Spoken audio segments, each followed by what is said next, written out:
नमस्कार क्लास, मैं मनोज चौधरी और ज्योग्राफी की इस ऑनलाइन जर्नी में आपका हार्दिक स्वागत करता हूं। कक्षा 11 का बहुत ही सुंदर और प्यारा सा भूगोल पढ़ते हुए धुआंधार तरीके से हम आगे बढ़ रहे हैं। कक्षा 11 के भूगोल के अंदर आज हम बात करने वाले हैं चैप्टर 2 की, जिसका नाम है पृथ्वी की उत्पत्ति, यानी अध्याय 2 पृथ्वी कैसे बनी और किस प्रकार से इसका निर्माण हुआ। ये बात तो करता ही है, लेकिन साथ में आसपास की सारी बातें और कर लेता है कि ये सौरमंडल कैसे बना, पृथ्वी के आसपास के कई तत्वों की बातें ये करता है और तो और संपूर्ण ब्रह्मांड की बात करने लग जाता है। कौन? ये चैप्टर। तो रीस्टार्ट सीरीज के अंदर आज हम इसकी बात कर रहे हैं। ये वन शॉट है, मोस्टली ये प्रयास रहता है कि एक ही क्लास के अंदर पूरा चैप्टर क्लास किया जाए, लेकिन इसमें समझने वाली चीजें बहुत सी है, इसलिए इस चैप्टर के आपके दो पार्ट किए गए हैं। इसलिए बेहतरीन तरीके से मेरे साथ बने रहना है और मस्ती के साथ समझना है। देखिए आज ग्लोब भी पड़ा है मेरे पास और मैं गुब्बारा भी लेकर आया हूं। हम क्या करने वाले हैं, इसका हैप्पी बर्थडे मनाने वाले हैं और बने रहिए क्लास में मेरे साथ। तो एक बार मैं देख लेता हूं कि कौन-कौन बच्चे आ गए और अपने सारे बुआ भतीजे के जितने भी भाई बहन हैं और क्लास के जितने भी साथी हैं सबको शेयर कर दिया करो। Very good. Hello sir, good evening बेटा। दिव्या, अंकित, सुमन, छोटा बिंदु, सोमू, दिव्यांशु, करमचंद, सुमन, बिल्कुल आ जाओ सारे आ जाओ।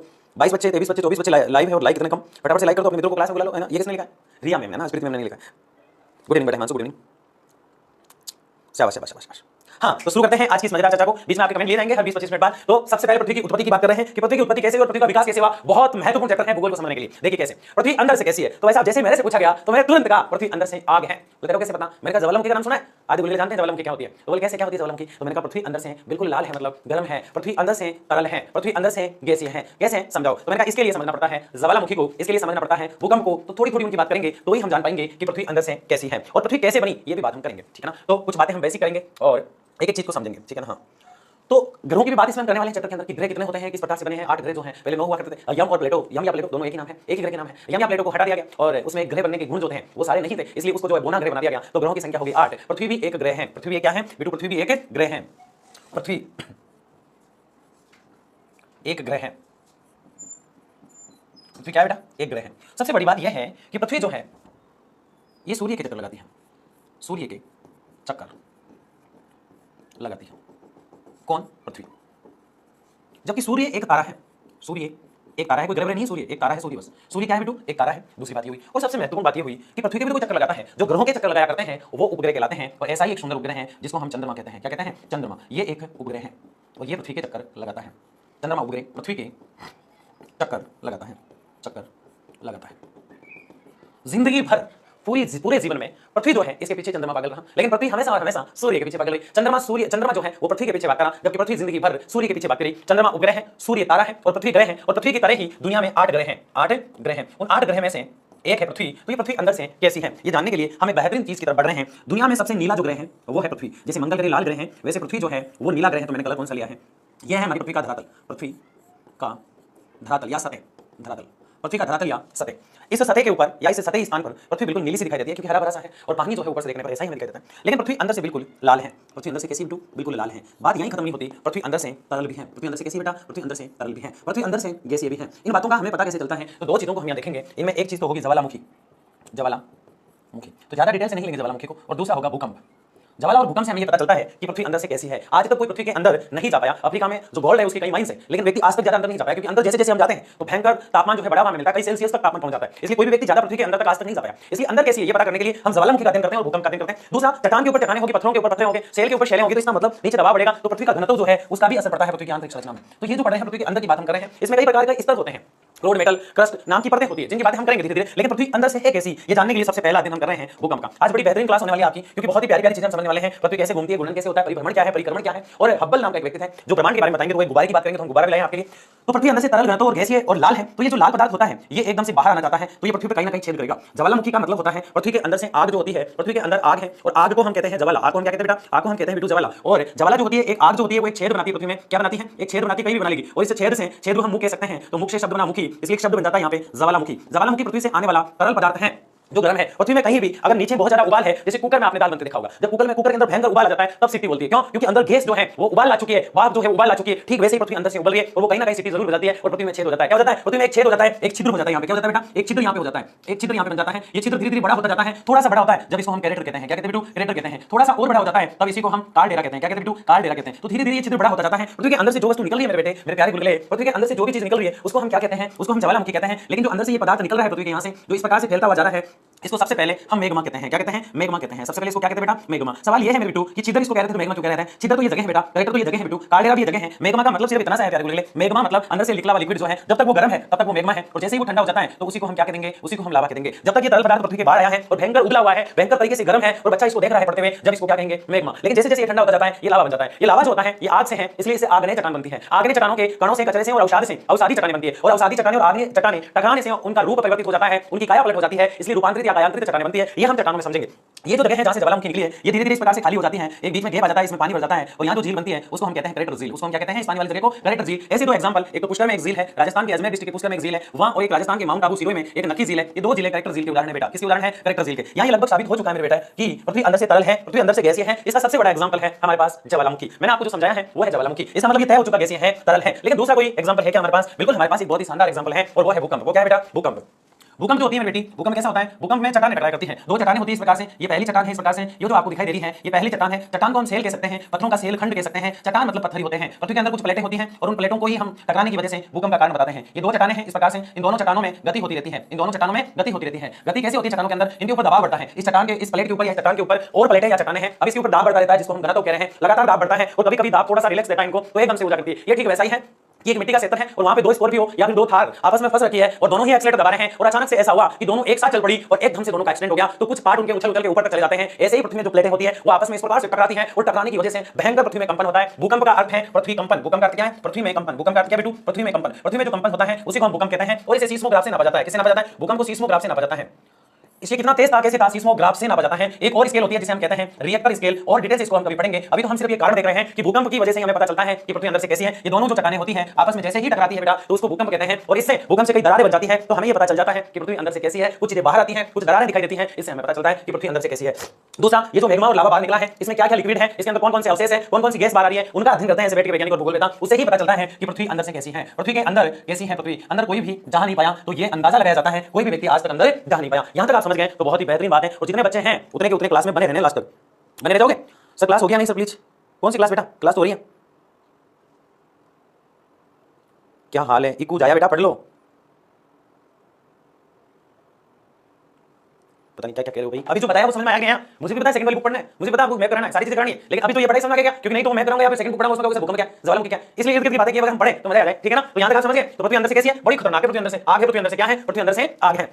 अब सवाल ये आता है पृथ्वी कैसे बनी? सवाल ये आता है कि पृथ्वी कैसे बनी। वैसे हम ब्रह्मांड सिद्धांत को पढ़ने वाले हैं, पृथ्वी कैसे बनी इसको हम यही समझ लेते हैं। ब्रह्मांड में तो वो सारे ग्रहों की बात करेगा, ब्रह्मांड में तो वो सारे ग्रहों की बात करेगा, तो हम आपको समझा देते हैं कि पृथ्वी वास्तव में बनी कैसे है। ठीक है ना? सबसे पहले एक प्यारा सा गोला हमें लेना है। इस प्रकार से पूरी पृथ्वी पर जल था, इस प्रकार से पूरी पृथ्वी पर जल फैला हुआ था, इस प्रकार से पूरी पृथ्वी पर क्या था? पूरी दुनिया में, पूरे ब्रह्मांड में इस प्रकार से जल फैला हुआ था। ये जो बनाया जा रहा है आपके सामने ये पूरा का पूरा जल है, और इस जल को जल नहीं कहते हैं, इस जल को जल नहीं कहते हैं वैज्ञानिक, इसको कहते हैं पैंथालासा। इसको क्या कहते हैं बेटू? पैंथालासा। इस जल को जल नहीं कहते हैं वैज्ञानिक, इसको क्या कहते हैं बेटा? इसको कहते हैं पैंथालासा। और इस जल के बीचों बीच बड़ी मजे की बात है, एक बहुत बड़ा टुकड़ा था, बहुत बड़ा पत्थर था, जिसके बारे में हम सोच भी नहीं सकते। इस आकृति का, कुछ अंडे की आकृति का बहुत बड़ा अंडा, शुतुरमुर्ग वाला अंडा भी उसके टच नहीं होता था। इतनी बड़ी चट्टान थी, इतनी बड़ी प्लेट थी, इतना बड़ा सेल था, इतना बड़ा भूखंड था, और इस भूखंड को बड़े ही प्यार से जो वैज्ञानिक थे वो सारे के सारे एक सुंदर नाम से पुकारा करते थे। ये जो पानी के अंदर एक बहुत बड़ा पत्थर है, सब कुछ जो पृथ्वी की उत्पत्ति की जो मूल वजह है, सारे ग्रह वगैरह जो बने हैं सब इसी की वजह से बने हैं। ये इतना खतरनाक चीज था, है ना? सब चीजें इससे बनी है। ग्रहों में इसका इतना योगदान नहीं है जितना पृथ्वी में समुद्र, महासागर और महाद्वीप बने हैं। यहाँ हम क्या करने वाले हैं? यहाँ आपको इन दोनों चीजों से सबसे पहले हम आपको ये बता देते हैं कि ये जो पत्थर है बहुत ही सुंदर आपको दिखाई देता है। इसको वैज्ञानिक बड़े ही प्यार से पेंजिया कहते थे। पानी को पैंथालासा कहते थे, इस पत्थर को पेंजिया कहते थे। इस पत्थर को क्या कहते थे बेटा? इस पत्थर को पेंजिया कहते थे। पेंजिया बहुत ही सुंदर दिखता था, लेकिन जो चीज सुंदर होती है उसको नजर लग जाती है। एक दिन ऐसा हुआ कि ये पत्थर नजर लग गई। ऐसा नहीं है, प्रकृति की किसी हलचल की वजह से, कोई ना कोई प्रक्रिया की वजह से, अंदर वानस्पतिक प्रक्रिया या फिर और कोई प्रक्रिया की वजह से पत्थर टूट गया। कितना शीशा टूट गया, दिल टूट गया, ऐसे पत्थर बीच में से टूट गया। पत्थर के दो टुकड़े हो गए साथियों। पत्थर के क्या हो गए? दो टुकड़े हो गए। हम लाते हैं फिर इसको यहाँ, चारों तरफ था जल, चारों तरफ क्या था बेटी? जल था। और पत्थर के टुकड़े कितने हो गए? पत्थर के दो टुकड़े हो गए। जल वैसा का वैसा ही रहा, लेकिन जो पत्थर था वो दो भागों में टूट गया। पत्थर जो है दो भागों में टूट गया। एक पत्थर उत्तर की तरफ दिखाई दे रहा था, इस तरफ उत्तर है, और एक पत्थर उत्तरी में दिखाई दे रहा है, तो दूसरा पत्थर दक्षिण की ओर दिखाई दे रहा है, तो दक्षिणी रूप में दिखाई दे रहा है। एक पत्थर आपको उत्तरी की तरफ दिखाई दे रहा है, उत्तर की तरफ दिखाई दे रहा है, जबकि दूसरा पत्थर आपको दक्षिण की तरफ दिखाई दे रहा है। उत्तर वाले को बड़े प्यार से वैज्ञानिकों ने कहा वो बातें कुछ और थी, ये बातें कुछ और है। वो बातें थी पानी पैंथालासा था, तुम बोलो पानी पैंथालासा है, कोई दिक्कत नहीं है। लेकिन ये पत्थर जब एक था तब इसको पेंजिया कहते थे, लेकिन जैसे दो टुकड़े में तो इस पार्ट को वैज्ञानिकों ने अंगारा, इसको क्या कहा? अंगारा लैंड या लोरेसिया, दो सुंदर नाम दिए, अधिकतर इसका सुंदर नाम लोरेसिया ही बोला करते हैं। आधे लोगों ने इसे लोरेसिया का, आधों ने से अंगारालैंड का। सबसे ज्यादा प्रसिद्ध नाम है अंगारालैंड। सबसे ज्यादा प्रसिद्ध कौन सा नाम है? अंगारालैंड। वैज्ञानिकों से फिर पूछा गया कि दूसरे वाले को भी तो कुछ नाम दो, तो उनका दूसरे वाले का नाम सुनो। ये दक्षिण में आता है और व्यक्ति के घुटने जो है उनको राजस्थान में गोडा बोलते हैं ना, तो ये गोंडवाना लैंड है, क्योंकि ये नीचे आता है गोंडवाना लैंड। दो पार्ट बन गए ना, पत्थर टूट गया, पत्थर टूट गया, गोंडवाना लैंड पार्ट बन गया। कौन सा पार्ट बन गया? गोंडवाना लैंड। पत्थर के दो भाग हो गए, एक कहलाया लोरेसिया और दूसरा कहलाया गोंडवाना लैंड। अंगारालैंड याद होता है तो कर लो, नहीं तो कोई दिक्कत नहीं है, नहीं तो कोई दिक्कत नहीं है, ठीक है ना। तो ऐसे दो पार्ट इसके बन गए। तो बताओ पृथ्वी कैसे बनेगी? अभी आपको बता देते हैं 2 मिनट में। यहाँ जो जगह है, इस जगह में कुछ छोटे छोटे पत्थरों के इस प्रकार से टुकड़े रह गए थे, जिनके ऊपर पानी तैरने लग गया था। जिनके ऊपर क्या तैरने लग गया था? पानी तैरने लग गया। तो वैज्ञानिकों से, भूगोलवेत्ताओं से पूछा गया, साहब इस जगह को क्या नाम देना चाहोगे? तो उन्होंने बहुत ही सुंदर नाम दिया और वो नाम था तैतीस सागर। वो नाम क्या था बेटी? वो नाम था तैतीस सागर। तैतीस सागर धीरे धीरे पीछे खिसकता गया। राजस्थान के भी कई क्षेत्रों में था तैतीस सागर, जहां से पीछे खिसकता गया वो जगह बिल्कुल मरी हुई हो गई और वो कहलाया मरुस्थल। मरुस्थल में जहां भी पानी आज भी इकट्ठा हो जाता है तो उस मिट्टी में खारा हो जाता है। क्यों हो जाता है खारा? क्योंकि तैतीस सागर सागर है, समुद्र है, महासागर की तरह था, इसलिए महासागरों का पानी होता है लवणीय, और लवणीय पानी की वजह से यहाँ का पानी आज भी जिलों में खारा दिखाई देता है। छोड़ो, उस तरफ हम नहीं जाते हैं। पहले बहुत बड़ा पत्थर था जिसको हम पैंजिया कहते थे, चारों तरफ उसके पानी था जिसको हम पैंथालासा कहते थे। क्या कहते थे? पैंथालासा कहते थे। पैंथालासा जो है वो वैसा का वैसा ही रहा। पैंजिया बीच में से टूट गया। पैंजिया जैसे ही टूटा उसके दो पार्ट बन गए, एक बना लोरेसिया, दूसरा बना गोंडवाना लैंड। लोरेसिया और गोंडवाना लैंड के बीच में कुछ जगह पर पानी इकट्ठा हो गया, कुछ चट्टानी भाग भी था जिसको कहा गया तैतीस सागर। और फिर धीरे धीरे ये जो व्हाइट पत्थर आपको दिखाई दे रहे हैं इस प्रकार से, जिनके चारों तरफ पानी फैला हुआ है, ये सारे के सारे और टूटने लग गए। इनके सातों बड़े टुकड़े हो गए। कितने बड़े टुकड़े हो गए पानी के बीच में? सातों बड़े टुकड़े हो गए। ये सातों बने महाद्वीप। ये सातों क्या बने बेटा? महाद्वीप। 3 3 6 और 7। कुछ छोटे टुकड़े हो गए, वो तो छोटी छोटी जगह बन गए, छोटे छोटे द्वीप बन गए और सबके बीच में पानी फैल गया। जहां जहां पानी फैल गया था इधर भी पानी फैल गया, इधर भी पानी फैल गया और इन सबको कह दिया गया महासागर, जो कि 5 हैं। सबसे बड़ा महाद्वीप एशिया, सबसे छोटा ऑस्ट्रेलिया, वो सारे के सारे इस प्रकार से बने हैं। तो बताओ महाद्वीप सारे बने हैं तो सब कुछ पृथ्वी पर बना है। पृथ्वी में इस प्रकार की घटनाएं अक्सर होती रही। पृथ्वी में इस प्रकार की घटनाएं अक्सर होती रही। शाबाश। आगे बच्चे, कहां भाग गए भाई?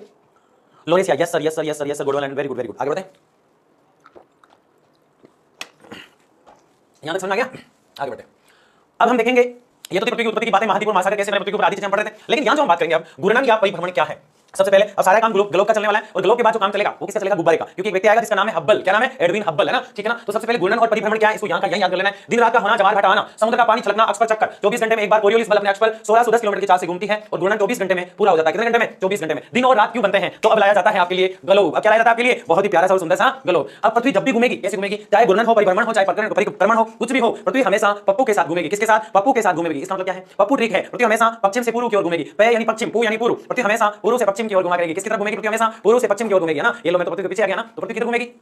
पप्पू मतलब पश्चिम से पूर्व की ओर, है ना, पश्चिम से पूर्व की ओर, ऐसे इस प्रकार से। तो ऐसे पृथ्वी अपने अक्ष पर घूम जाती है, वो चीज अलग होती है, और अपने पूरी जगह पर घूमती है, अक्ष पर चक्कर लगा देती है। किस पर लगा देती है? अक्ष पर। अक्ष होता है ये, मतलब इसी जगह। जैसे मैं मान लिया, मैं पृथ्वी थोड़ी देर के लिए समझा दें और मैं अपने अक्ष पे घूम गया तो कितने घंटे में घूम जाऊंगा? 24 घंटे में राउंड फिगर घूम जाऊंगा। 23 घंटे 56 मिनट और 43 सेकंड लगते हैं। अब मैं पृथ्वी और मैं खट करके अपने अक्ष पर 24 घंटे में इस प्रकार से घूम गया, सब चक्कर आ जाएगा आपका ना। तो 24 घंटे में इस प्रकार से घूम गया तो 24 घंटे में अपने अक्ष पर यानी अपनी जगह पृथ्वी घूम जाती है, अपनी जगह ही घूम जाती है इस प्रकार से। जिस स्थान पर है उस पर अक्ष पे जो राउंड लग जाती है, इसको क्या कहते हैं? इसको कहते हैं घूर्णन या परिभ्रमण। जब पृथ्वी अपने ही अक्ष पर घूमती है, अक्ष पर घूमना, अक्ष पर घूमना क्या कहलाया बेटू? घूर्णन। जब पृथ्वी अपने अक्ष पर घूम गई, घूर्णन या परिभ्रमण कहलाया। परिभ्रमण। अगला परिक्रमण है, जबकि ये क्या है? परिभ्रमण है। ये तो भ्रमण शब्द आ रहा है, अगले में परिक्रमण आएगा। वो क्या मैं बताऊंगा आपको। अपने अक्ष पर जब पृथ्वी घूमेगी तो दिन और रात बनेंगे। जिस दिन पृथ्वी अपने अक्ष पर घूमना बंद कर देगी तो दिन रात बनना ही खत्म। अपने अक्ष पर घूमना पृथ्वी का बहुत जरूरी है, ठीक है। जमार भाटा आना, अब ये जमार भाटा कौन सी बीमारी है तो समझो, है ना। यह है समुद्र, इस प्रकार से समुद्र है और यह है सूर्य। सूर्य की किरणें जब समुद्र पर पड़ती है तो पानी होता है गर्म, और कुछ आती है हवाएं। हवाओं के कारण और सूर्य के ताप के कारण पानी के गर्म होने से पानी की लहरें उड़ जाया करती है। पानी गर्म होकर भी ऊपर उड़ता है, हवाओं से भी उड़ता है। तो पानी को एकदम से समुद्र से बाहर जाना इस प्रकार से जमार है, और पानी का वापस आना भाटा है।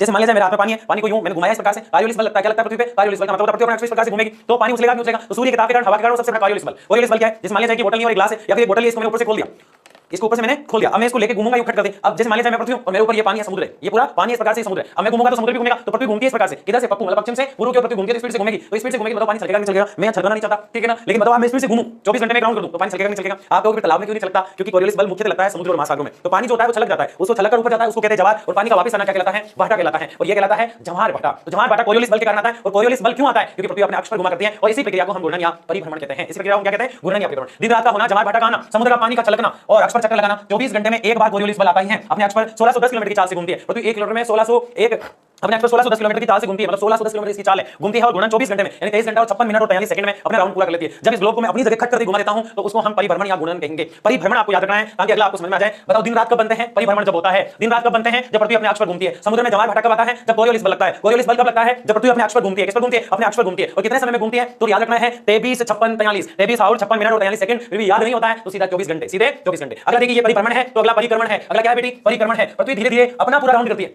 जैसे अब ये चीज आपको समझने वाली है, अभी हमने जो पढ़ा ना बहुत गहनता से समझने वाली चीज है। पहले हमने जो पढ़ा वो परिभ्रमण था, परिभ्रमण था। अब जो हम देखेंगे वो परिक्रमण है। बड़ी गजब की बात है। अब मुझे बताओ पृथ्वी किसके चक्कर लगाती है? थोड़ा सा भी ध्यान भटका बेटू तो गड़बड़ हो जाएगी। जितने भी साथी जुड़े हुए सबके सब ध्यान से समझना मेरी बात को। क्या बात है? खाना खा के यह है सूर्य, क्यों क्या है बिट्टू? सूर्य। और पृथ्वी किसकी चक्कर लगाएगी बिट्टू? सूर्य के। पश्चिम से पूर्व की ओर लगाएगी, बस इतना याद रखना। अब समझिए मेरी बात को, ध्यान से समझना। परिभ्रमण और परिक्रमण में क्या अंतर है? इससे क्या होता है? दिन रात बनता है, इससे क्या होता है? साल बदलता है। बस सबसे पहले ये याद रख लो, डे और नाइट इससे होती है, और पूरा का पूरा ईयर बदल जाता है, साल बदल जाता है परिक्रमण से, क्योंकि 365 दिन का होता है। कितने दिन का होता है ये? 365 दिन का होता है, और ये 24 घंटे का होता है, 30 घंटा कुछ मिनट सेकंड बताया मैंने आपको, ठीक है? अब बात को समझो। हाँ, कैसे समझाया आपको? जैसे मान लिया जाए एक मंदिर है, ठीक है ना, ये एक मंदिर है और मैं इसकी परिक्रमा लगा रहा हूं, ठीक है ना। अब ये मंदिर नहीं सूर्य है और मैं परिक्रमा लगा रहा हूं, मैं नहीं पृथ्वी हूं, ये पृथ्वी है। अब पृथ्वी यूं घूमती अपनी जगह पर घूमकर एक राउंड कर लिया। क्या करना है पृथ्वी को? इस मंदिर की परिक्रमा लगानी, अपने ही स्थान पर पृथ्वी घूमी और एक राउंड पूरा, क्या है? परिभ्रमण। फिर दूसरा राउंड किया, 2 दिन लगे, परिभ्रमण। फिर तीसरा राउंड किया, 3 दिन लगे, परिभ्रमण। फिर चौथा राउंड किया, परिभ्रमण। फिर राउंड किया, परिभ्रमण। ऐसे राउंड करते करते 365 राउंड पृथ्वी कर देगी, तो लौटते लौटते इस स्थान पर आ जाएगी, और इसको कहता है परिक्रमण। नहीं समझ में आया? तो फिर एक एग्जांपल और दे देते हैं आपको, ठीक है ना।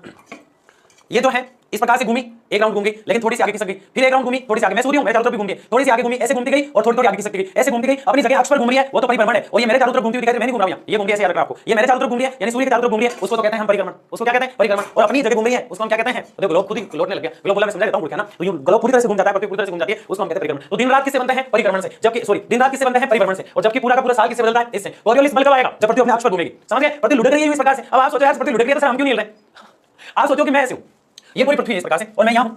अब मुझे पृथ्वी घूमती है, मुझे ऐसा नहीं पड़ेगा, क्योंकि मैं तो उसका छोटा सा पार्ट हूं। जैसे एक चिट्ठी आपके सिर पे, अब आप धीरे धीरे घूमते रहो, उस चिट्ठी को पता थोड़ी चलेगा, चिट्ठी यहां पे बैठी है, एक मक्खी यहां पे बैठी है, आप घूमते रहो, उस मक्खी को पता थोड़ी चलेगा, घूम रहे हो, धीरे धीरे घूमते रहो, ऐसे होता है, ठीक है ना। तो परिक्रमण में क्या होता है? दिन में एक चक्कर, 365 दिन में एक चक्कर होता है, वर्ष का बदलाव हो जाता है, मौसम बदल जाता है, ध्रुव में प्रभाव होता है। ध्रुव क्या होते हैं? ये ध्रुव होते हैं पृथ्वी के, जहां पे एक ग्लोब के पॉइंट बने हुए हैं, उसको हम ध्रुव कहते हैं। ये ध्रुव है और ये ध्रुव है, ये ध्रुव है और ये ध्रुव है, दोनों के दोनों ध्रुव है, ठीक है। ध्रुव को कहते हैं पोलर, होता है polar, polar satellite launching vehicle PSLV से उपग्रह छोड़े जाते हैं पृथ्वी वाले, ठीक है ना। तो इस प्रकार से दिन बड़ा हो जाता है, छोटा हो जाता है। 365 दिन में 5 घंटा और 48 मिनट 46 सेकंड, ये 365 8 और यहां लिखा गया 48 को, यहां मतलब काउंट लिख दिया मैंने, कोई नहीं इसको रॉन्ग लगा। 365 दिन और 5 घंटा और 48 मिनट और 46 सेकंड टोटल लगते हैं परिक्रमण होने में ना। परिभ्रमण 24 घंटे में, परिक्रमण 365 घंटे में। जवान बाटा अक्ष पर घूमना, कोरियोलिस सब उससे। जबकि परिक्रमण जो है उसमें पृथ्वी खुद लुढ़कती 1 साल लगा रहती है। बताओ समझ में आ गया? फिर हम आगे बढ़ते हैं। सर आपका कमेंट ऐप के कमेंट बिलो, सूर्य के कोरियोलिस बल क्या होता है? मतलब घूमना ही कोरियोलिस बल है, और कुछ नहीं। नॉर्थ पोल तो साउथ पोल, बिल्कुल। यहां तक क्लियर हुआ कि वहां ऐप पे कोई कमेंट मैम देखना एक बार।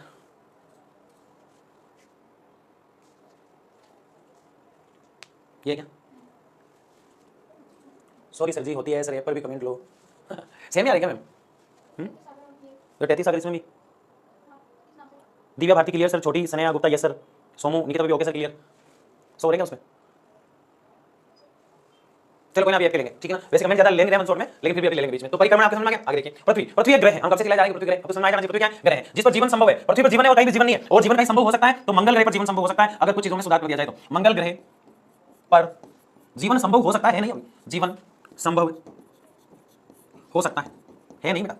मंगल ग्रह पर जीवन संभव हो सकता है, अभी नहीं है। पृथ्वी एक ग्रह है। ग्रह और उपग्रह में क्या फर्क है? उपग्रह जो होते हैं ग्रहों के चक्कर लगाया करते हैं, लेकिन पृथ्वी की तो बात ही निराली है, ये तो सूर्य के चक्कर लगा रही है, तारे के चक्कर लगा रही है, ठीक है ना। पृथ्वी एक ग्रह है, ये आपको याद रखना है, जिस पर जीवन संभव है, इस पर लोग रहते हैं, जीव रहते हैं। जल की अधिकता के कारण इसे नीला ग्रह कहते हैं, पानी बहुत ज्यादा है। पृथ्वी को आप ऊपर से देखोगे ना तो आपको बिल्कुल नीली नीली दिखाई देगी। कैसे दिखाई देगी? ये देखो, इस ग्लोब को देख लो, आपको ज्यादा नीला दिखाई दे रहा है, व्हाइट दिखाई दे रहा है, पीला दिखाई दे रहा है, नीला दिखाई दे रहा है ना, इसलिए पृथ्वी जो है नीला ग्रह कहलाती है। जबकि मंगल ग्रह लाल ग्रह है। कैसा है मंगल? लाल ग्रह है। इस पर 71% जल है, 71%, जबकि पीने वाला तो 1-2% है, बाकी लवणीय जल ज्यादा है इस पर। पृथ्वी पर लवणीय जल ज्यादा है, जल ज्यादा है। एक और बात, समुद्र और महासागरीय जल लवणीय होता है, लवणीय होता है। महासागरीय जल कैसा होता है बेटू? लवणीय होता है, पूरा का पूरा खारा होता है महासागरीय जल। इसलिए तो टैथी सागर पीछे किसका? तो टैथी सागर की जगह तो खाली हो गई थी, वहां जो मिट्टी, वहां पे कुछ झील बनती है, तो उस झील का पानी भी कैसा है? खारा है, ठीक है। तो 29% जो है इस तरह जमीन जो है पृथ्वी के ऊपर, ये जो भाग आपको दिखाई दे रहा है ये वाला, ये तो मात्र 29% है, और पानी जो आपको नीला नीला दिखाई दे रहा है ये 71% है। इतना पानी है, फिर भी लोग कहते हैं पानी बचाओ, पानी बचाओ, पानी बचाओ, इसलिए मैं पी लेता हूं। पानी क्यों बचाते बताओ? क्योंकि ये पानी पीने वाला है नहीं, ये पानी अलग है, ये 2-3% ये टोटली। क्लियर? चंद्रमा पर तो जीवन संभव हो सकता है, किसने कह दिया? मुश्किल है। हालांकि चंद्रमा पृथ्वी से टूट के बना है, हाँ सच में। पृथ्वी एक डब्बल क्या करती थी? इस प्रकार से जिम करते हैं ना, जिम जाते हैं, डब्बल होता है, उस डब्बल क्या करती थी, ठीक है ना, इस पानी निकलता है, इस डब्बल को। पृथ्वी एक डब्बल क्या करती थी? अब डब्बल का एक भाग टूट गया, वो भाग नीचे गिरा तो एक बहुत बड़ा खड्डा बन गया, और उस खड्डे के अंदर वो जैसे जैसे धसा और फिर एकदम से वो ऊपर उठ गया, टूटा हुआ भाग, जो खड्डा था उसमें पानी भर गया, और वो पानी भरा हुआ खड्डा कहलाया प्रशांत महासागर, और जो टूटा हुआ भाग का डब्बल वो ऊपर उठा और वो आके पृथ्वी के चक्कर लगाने लग गया इस प्रकार से पागल की तरह। इसलिए वो पृथ्वी का उपग्रह बन गया, वो चंद्रमा। चंद्रमा पहले पृथ्वी का था, लेकिन अब क्या है? पृथ्वी का ही उपग्रह है। यहां तक आप समझ गए? पृथ्वी ध्रुव पर चपटी है, पृथ्वी की आकृति को ग्लोब कहते हैं। पृथ्वी ध्रुव जो होते हैं उस पर चपटी है। अरस्तु ने कहा था, किसने कहा था? अरस्तु ने पृथ्वी को चपटी माना। अरस्तु ने पृथ्वी को क्या माना बेटू? चपटी माना। सबसे पहली बात तो ये, इन्होंने पृथ्वी को जियोइड नाम दिया, मतलब पृथ्वी जो है वो ऊपर खाबड़ है। एप्पल क्या करती है वैसे? फिर इसको गोल क्यों दिखाया जाता है? ग्लोब में पढ़ने की आसानी की वजह से पृथ्वी को जो ग्रामवेल नाम के व्यक्ति थे जिन्होंने ग्लोब बनाया था, ग्रामवेल, उन्होंने इसको गोल दिखाया है अध्ययन की दृष्टि से। जबकि पृथ्वी की आकृति यूं टैटर है, चपटी है। कैसी है? इस प्रकार से पृथ्वी, ठीक है। ये मैं नहीं, कौन कह रहा है? अरस्तु कह रहा है। तो पृथ्वी ध्रुव पर चपटी है, मोस्टली ज्यादा चपटी कहां है पृथ्वी? ऐसे बनाते हैं ग्लोब, ये हमारी भूमध्य रेखा होती है इस प्रकार से बीच में, भूमध्य रेखा जिसे हम विषुवत रेखा भी कहते हैं, भूमध्य रेखा, इसको विषुवत रेखा भी कहते हैं, इसको इक्वेटर भी कहते हैं, इसको 0 डिग्री भी कहते हैं। भूमध्य इसलिए कहते हैं क्योंकि भूमि के मध्य में है और इस प्रकार से इसके ऊपर 23.5 डिग्री पे कर्क रेखा और इससे नीचे दक्षिण की ओर है 23.5 डिग्री पे एक और रेखा और इस रेखा को हम कहते हैं मकर रेखा। ऐसे आर्कटिक और अंटार्कटिक रेखाएं भी है और लास्ट में से रेखाएं खींचेंगे 23, 24, 25 करते करते लास्ट में 90 पे पहुंच जाएंगे और इधर भी इसके बीच में से खींचेंगे, इससे नीचे की तरफ खींचेंगे तो यहाँ भी हम 90 पे पहुंच जाएंगे और 90 डिग्री ये कहलाते हैं, लाइन खत्म हो जाती है यहाँ आते हैं, इसलिए इसको कहते हैं ध्रुव और ध्रुव को इंग्लिश में कहते हैं पोलर। तो ये उत्तर में है तो उत्तरी ध्रुव है और ये दक्षिण में है तो दक्षिणी ध्रुव है, दक्षिणी ध्रुव। तो उत्तरी ध्रुव और दक्षिणी ध्रुव ऐसे बने, इसलिए यहाँ ध्रुव जो है वहां से पृथ्वी थोड़ी यूं चपटी से दिखाई देती है। आपने एप्पल देखी तो आप समझ जाओगे, पृथ्वी चपटी है, ध्रुव से कैसी है, चपटी। यहाँ तक आपको क्लियर हो जाना चाहिए। पृथ्वी का विश्व रेखीय व्यास 12,756 किलोमीटर है, जबकि ध्रुवीय व्यास 12,714 किलोमीटर। क्या कहना चाह रहे हैं समझो मेरी बात को, ये इस प्रकार से पृथ्वी है, ठीक है। अब यहाँ पे बताओ, यहाँ से यहाँ की लंबाई आपको ज्यादा लगती है या फिर यहाँ छोटी सी लाइन खींचिए इसकी लंबाई ज्यादा है, आप खुद ही कह दोगे कि सर ये छोटी सी लाइन है तो बहुत छोटी है और यहाँ से यहाँ की लंबाई बहुत ज्यादा होगी, इसलिए यहाँ बताया गया विश्व रेखीय व्यास, क्योंकि विश्व रेखा हम इसको कहते हैं भूमध्य रेखा को, विश्व रेखीय व्यास। विश्व रेखीय व्यास है 12,714, सॉरी 12,756, जबकि ध्रुव का जो व्यास है इसको कहेंगे ध्रुव है, ये पोलर है और इसको कहेंगे ध्रुवीय व्यास। तो ये इससे कम रहेगा क्योंकि यहाँ तो लंबाई ज्यादा है, यहाँ लंबाई कम है, तो कम कितनी होगी 12,714। तो ये गैप आ गया बीच में, यहाँ 56 है, 14 है। मैं और लोग से आपको समझा देता हूँ। बताओ यहाँ की दूरी ज्यादा है या यहाँ की दूरी ज्यादा है, यहाँ पेट का पृथ्वी है तो यहाँ ज्यादा बड़ी है पृथ्वी यहाँ से और यहाँ से, तो ये कहलाता है, ये जहाँ से मैंने दोनों हाथों से पकड़ रखा है ये कहलाता है विश्व। तो विश्व रेखीय व्यास जो है, ये जो व्यास है ये है 12,756, जबकि जो ध्रुव है इस पे कम है 12,714। तो अब आप समझ गए होंगे, तो ध्रुवीय व्यास और विश्व रेखीय व्यास की बात हमने यहाँ पे की है। क्लियर है ना? बता दो किसी को डाउट है यहाँ तक तो। नॉर्थ पोल और साउथ पोल, हाँ उत्तर वाला नॉर्थ है और दक्षिण वाला साउथ है, बीच वाली लंबी। हाँ हिमांशु समझ गया, मैं तो क्लास ओपन करते ही लाइक कर दिया। अरे वाह क्या बात है, ओपन करते ही लाइक करने वाले बच्चे भी हमारे पास, शाबाश जी सर। आगे बढ़े बेटू, ठीक है। हाँ इसके ध्रुवीय विश्व रेखीय व्यास में 42 किलोमीटर का अंतर है। एक तो था हमारे पास क्या व्यास था, एक तो था हमारे पास 12,714 और दूसरा था 12,756। जब इसको माइनस करते हैं तो हमारे पास क्या आता है 40, कितना आता है 42।